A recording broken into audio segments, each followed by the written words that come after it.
Welcome to the SMB Community Podcast with hosts Amy Babinchek, James Kernan, and Carl Polachek.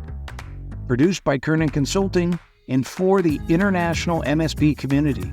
We are dedicated to making every IT professional a successful IT professional. Hello, everybody, and welcome to the SMB Community Podcast with James Kernan and me, Amy Babinchek. How you doing today, James? Did you have an awesome 4th of July weekend? I did. I'm just excited. I woke up this morning and counted all my fingers and toes again to make sure that I still have them all. But yes, an amazing weekend. Just I loved it because the holiday, fell on a Friday. Yeah. And, and then it kind of made a long weekend. And I think, I don't know about you, but in the state of Nebraska, people started celebrating even on Wednesday or Thursday. So it kind of felt like a 4-day weekend for me. Yeah, they did that here as well. In fact, I spent a week out on my boat, and we actually drove home on the 3rd, Okay. and which involves driving south the length of the state, basically. And the north-going traffic was bumper to bumper for 300 miles. Yeah. So many people went away for the weekend to their cottage, to the beach, to the parks, to whatever, which was great to see because that is a big economic indicator for me. You know, Yeah. And when times get rough or gasoline prices get high, you don't see those RVs and trailers on the road heading north to the campgrounds anymore. And right now, the roads are packed with them, so that's a great indicator. Yeah, that's awesome. My mom's side of the family all grew up in Michigan. I don't know if I've shared that with you before, but I remember vividly as a little boy, it seemed like I would go out and visit my grandmother who lived just north of Detroit, at least a month every summer. And my mom and dad both worked, so I think they were trying to get me out of the house into a safe environment. But that was always what my grandma would say is like, oh, it's this weekend, let's go up north. And she called it go up north to go camping and things like that. But everybody vacations on the northern side of the state, it seems like. Yeah, yep, the jobs are in the southern part near the Detroit and suburbs, and all of the beauty and fun is north. And yeah, and because of that, there's major, we'll call it cottage culture, where Yeah. they get in their car, they go to their cottage, they go to their boat, they go camping, they do whatever those roads going north. So much so that in Michigan, we have a law that says that the construction must be off the road going north on Friday and go Oh, south on Sunday. that's So yeah, so it helps free up the roads so that people can get up there and spend their tourism dollars in the small towns in the north. well, So that's smart. No, that's yeah. smart. Yeah, people are always really surprised to hear that from other states. I've never heard that from another state. If your state does that, I would love to know. So Yeah. it's pretty cool. Yeah. Hey, go Yeah. ahead, James. I was just gonna say back on the, on construction, it seems like it's the opposite here in Nebraska, that they start construction on the busiest travel day of the year. It kinda seems like how they plan things out. Yeah, So, and, yeah, I know. with the weather, they have limited time though, they have to do what they can in the summer. Yeah, it's the same here. Although I have noticed they're doing more year-round construction now. But anyway, enough about the Midwestern weather. Yeah. Let's talk about MSP businesses for a minute. We had a question come in this week, which was you know, not super high headline grabbing stuff, but really important to your staff. Yeah. How often should you complete those employee reviews? I, Yeah. as a business owner, wasn't real excited about doing them myself, but employees like them. They want to have them. They Right. they need that to help guide them in their career. So, what do you think, James? How often should you do those? Well, it depends on your bandwidth and size of the company. I would say anywhere from 1 to 4 a year. I like, to me, an employee review, just like you said, it's so important to the employee, but us business owners are so busy, we avoid it. Rarely do I see any regular cadence that MSPs have. This is something I think or a lot of them struggle with. But, I would call the employee review instead of calling it a review, it's a meeting, it's feedback. You wanna share feedback on how they're doing and how they can improve, and you wanna give them constructive feedback on, things they need to learn or get better at. It's just communication, it's not a guaranteed raise, I don't like Right. looking at it that way. It's really just communication, to be candid with them. So 1 to 4 times a year is what I would say. Employees, I think, that need more feedback would be, frontline salespeople. Salespeople need more feedback in general. I've managed big groups of salespeople in my lifetime, and but anyway, my answer would be 1 to 4 a year. Depends upon how much time you're able to allocate to it. I What think what's it's your a thought? Yeah, I think it's a pretty good number. I only did them once a year. I did not have sales staff, like you mentioned. Some groups have different needs. Yeah. Now, I liked decoupling them from the raises. So, we didn't have a specific schedule for raises. They happened when we could afford them or you know, when there was the big inflationary period, we made sure to do raises then to keep everybody level set in the world. And so I decoupled that from the employee review because I didn't want it to be like a reward kind of thing, like it to me it'd be weird, like, here's your raise and here's a list of things you need to work on. Or really wanted to talk about, with them what they're doing really good at, what I've noticed that they've improved upon, and then other things that, that they could work on. And I would also look for feedback from them, and I give them the heads up on this before the meeting. Okay. I want you to come to this meeting with some ideas of what we could be doing better here to support you. Yep, I And like so I would, yep. So I would ask them for that. So it was really just a meeting, and most of the time, we try to get out, like, have them show up at the Starbucks for coffee, right? Make it, for me, a more conversational thing, Yep, rather than, "Here's my bullet list, here's your sheet of paper," it was none of that. It was a conversation, and really, for me, I really wanted to gauge how how happy are they with their job, right? yep, Uh yep, Yeah, and so the only time we did it more frequently is if we were working on an employee with some particular problem or specific thing that we wanted to see improvement on. m'kay. Otherwise, yeah, just once a year checkup conversation with the boss, just go over some stuff. Yep. Yeah, that's good. The salespeople just need more interaction. I always liked comparing what their goals were with their actual performance. That's why I like trying to do that every quarter, because I wanted to make it crystal clear, hey, either you're meeting and exceeding our expectations or you're not. you know, and Yeah. salespeople that aren't, don't normally they don't stick around too long. So we always wanted to give that feedback. And, one other thing too that I've seen throughout the years and all the years of consulting, a lot of people, don't have a form or a process they use. There was a real simple, it's a little 2-pager form I'm happy to share, free of charge. Just email me. It's set up to be like more like an employee review form. I think I created an Excel spreadsheet so you can edit it, or I have a PDF of it. But just email me if you want a copy at james@kernanconsulting.com. Happy to share that. The idea I would always tell MSPs that are busy, it's like delegate this to an assistant or someone in charge of HR. Someone should be responsible that, hey, employee number 1, 2, and 3, they've got their reviews are due this month. And on the first of the month, email the person responsible to do the review or the owner. just have that form emailed to them as a reminder that, hey, they have to get that employee review done this month.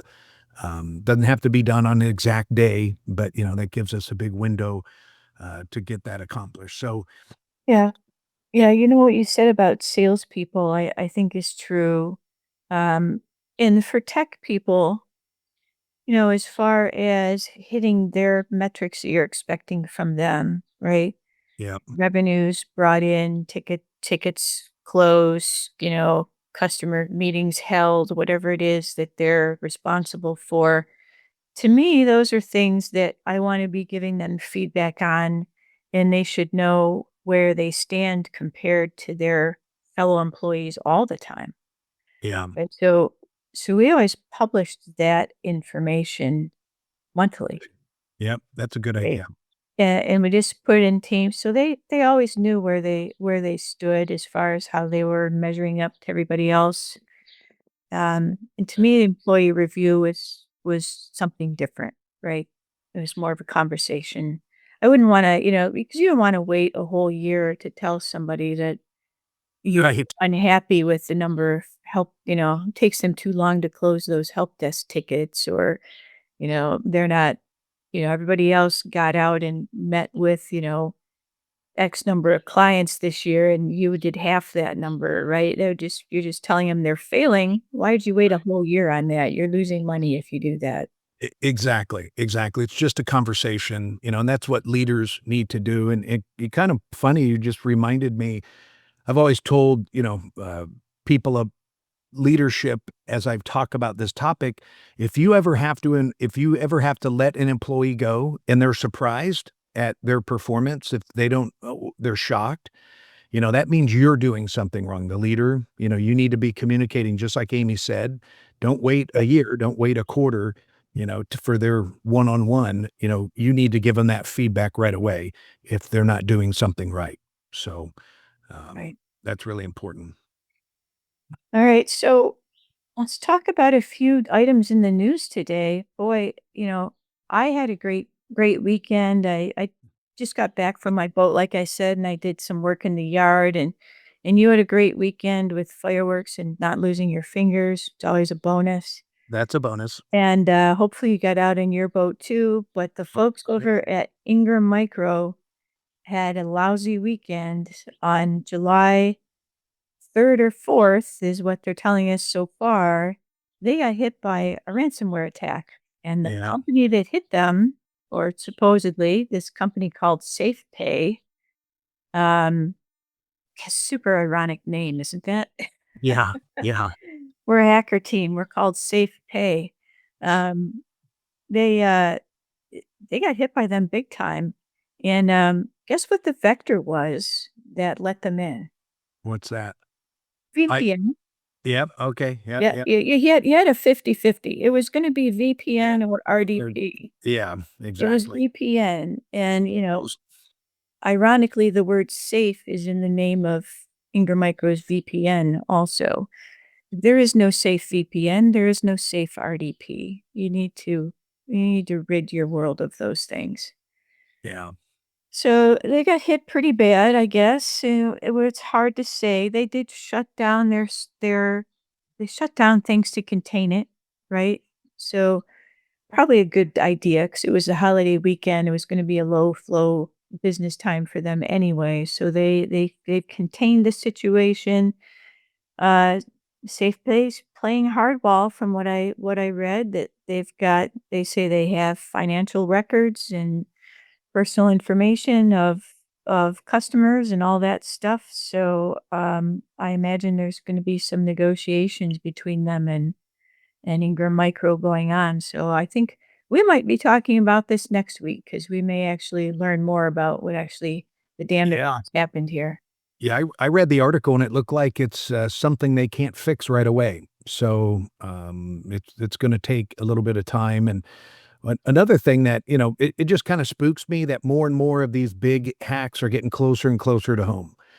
Mhm. So, just a reminder of all of us, we need to mind our P's and Q's and just make sure that, we always take cybersecurity, seriously, train our employees, and lock down those holes. Um, Yeah. if Ingram can get brought to their knees, anybody can. Well, think of this. The the thing that got hacked is a product that Ingram sells Mm, through MSPs, and now this hacker company has that list of MSPs. yeah, That's just a future income stream for the safe pay ransomware company.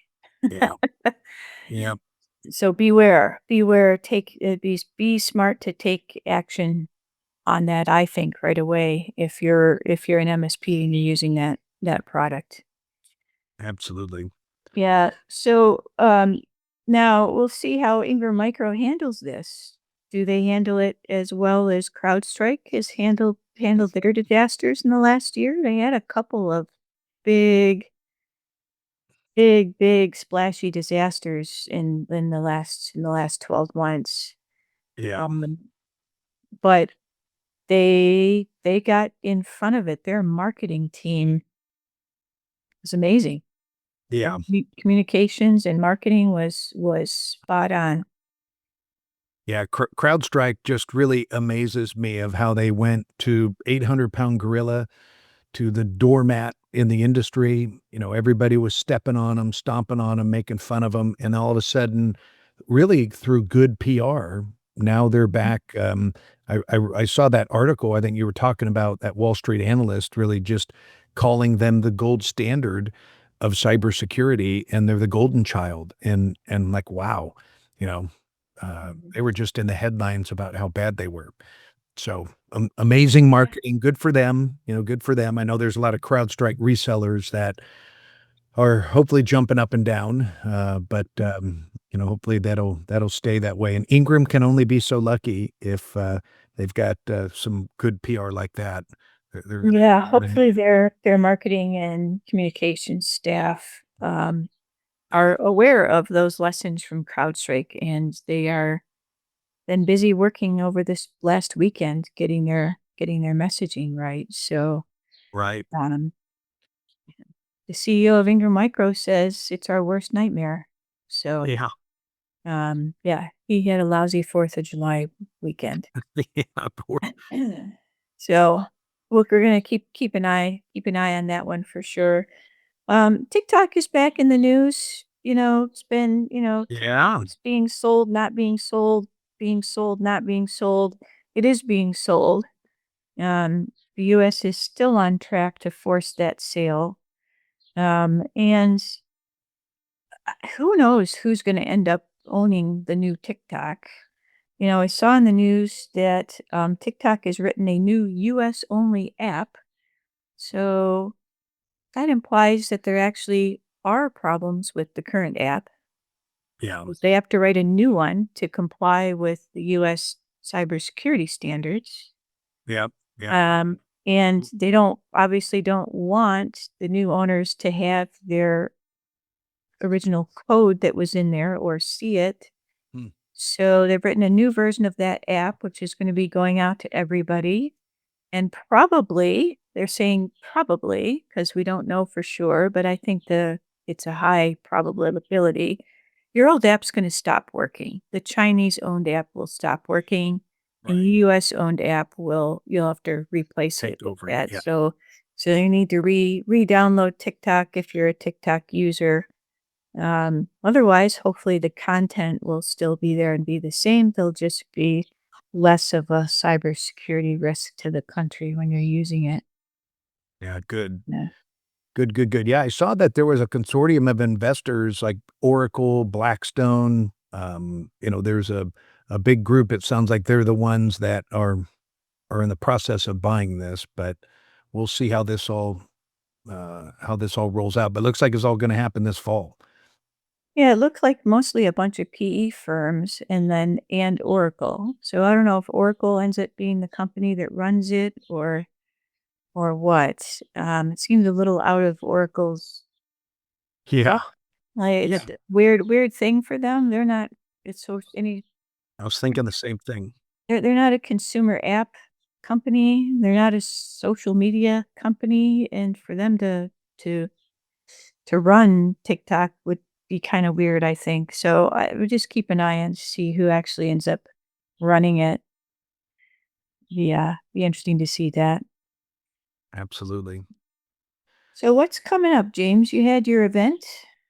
Yeah, there's a yeah, the event, was awesome, catching my breath from that. We've got another one planned in Tampa for late September, but I know I've been telling everybody I'm not gonna be traveling that much, but I'm gonna be down at ChannelCon later this month in Nashville. So I'll be over in Nashville for ChannelCon. I think that's the 29th, 30th, 31st of July.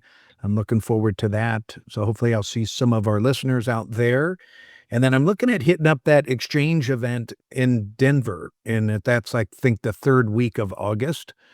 So I'll be at that event as well, and then we've got the following month, September, down in Tampa for the mastermind. So I'm doing a little bit more traveling than I thought, but those are quick, easy trips. Yeah, Good. awesome. Well, I am not gonna be traveling till September, so when that comes up, I'll let you guys know a little sooner, but I'm going down to Atlanta in September to speak at an event down there. And then I'll probably be out at your event too a little bit after that, so Fantastic. yeah, so next week I'm gonna head out for 3 weeks on my boat, but never fear, I got my Starlink Mini, and we'll be doing the recordings Good. from there as we're at anchor out in some wilderness zone, so that'll be a nice thing to do. And then just a reminder for our listeners that the freebies list is still out there. We've talked about what's all the amazing stuff that's all in that for you in the last couple of episodes. And so if you need that link, be sure to, check out the show notes. We've got the link in there for you. Yeah. So that's it for today. Thank you for listening to this edition of the SMB Community Podcast, and we will see you guys next week. Thank you for tuning in to the SMB Community Podcast. If you found this interesting or fun, please subscribe, share with your friends, and give us a thumbs up on your favorite social media. We would love to hear from you, so reach out anytime on the website at smbcommunitypodcast.com.